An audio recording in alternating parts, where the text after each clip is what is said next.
गुरुजी गुरुवृंद ओ ମୋର ଛୋଟ ବଡ଼ ଭାଇ ଓ ଭଉଣୀମାନେ ମୁଁ ଏଠାରେ ଉପସ୍ଥିତ ଥିବାରୁ ନିଜକୁ ଧନ୍ୟବାଦ କରୁଛି। ଗୁରୁ ବ୍ରହ୍ମା ଗୁରୁ ବିଷ୍ଣୁ ଗୁରୁଦେବ ମହେଶ୍ୱର ଗୁରୁ ସାକ୍ଷାତ୍ ପରମ ବ୍ରହ୍ମ ତସ୍ମୈ ଶ୍ରୀ ଗୁରୁବେ ନମଃ। ଗୁରୁକୁ ନମଣି ବୋଲାର ଗୁରୁ ହିଁ ସାକ୍ଷାତ୍ ଈଶ୍ୱର। ଗୁରୁ ଶବ୍ଦ ହେଉଛି ଦୁଇଟି ଅକ୍ଷର।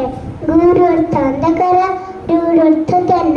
ଅଜ୍ଞାନ ରୂପକ ଅନ୍ଧକାରରୁ ମୁକ୍ତ କରି ଯିଏ ଆମକୁ ଜ୍ଞାନ ରୂପକ ଆଲୋକ ପ୍ରଦାନ କରିଥାନ୍ତି ସେ ହେଉଛନ୍ତି ଗୁରୁ। ସମଗ୍ର ଭାରତବର୍ଷରେ ସେପ୍ଟେମ୍ବର 5 ତାରିଖରେ ଗୁରୁ ଦିବସ ପାଳନ କରାଯାଏ। ଏହି ଦିବସଟି ଭାରତର ପୂର୍ବତନ ରାଷ୍ଟ୍ରପତି ଡକ୍ଟର ସର୍ବପଲ୍ଲୀ ରାଧାକୃଷ୍ଣଙ୍କ ଜନ୍ମ ଦିବସ। ଡକ୍ଟର ସର୍ବପଲ୍ଲୀ ରାଧାକୃଷ୍ଣ 1888 ମସିହା ସେପ୍ଟେମ୍ବର 5 ତାରିଖରେ ତାମିଲନାଡୁ ତିରୁଚେନ୍ଦୁର ଗ୍ରାମରେ ଜନ୍ମଗ୍ରହଣ କରିଥିଲେ। ସିଏ ମାଡ୍ରାସ ବିଶ୍ୱବିଦ୍ୟାଳୟରୁ ଦର୍ଶନ ଶାସ୍ତ୍ରରେ ପ୍ରଥମ ଶ୍ରେଣୀରେ ଉତ୍ତୀର୍ଣ୍ଣ ହୋଇଥିଲେ।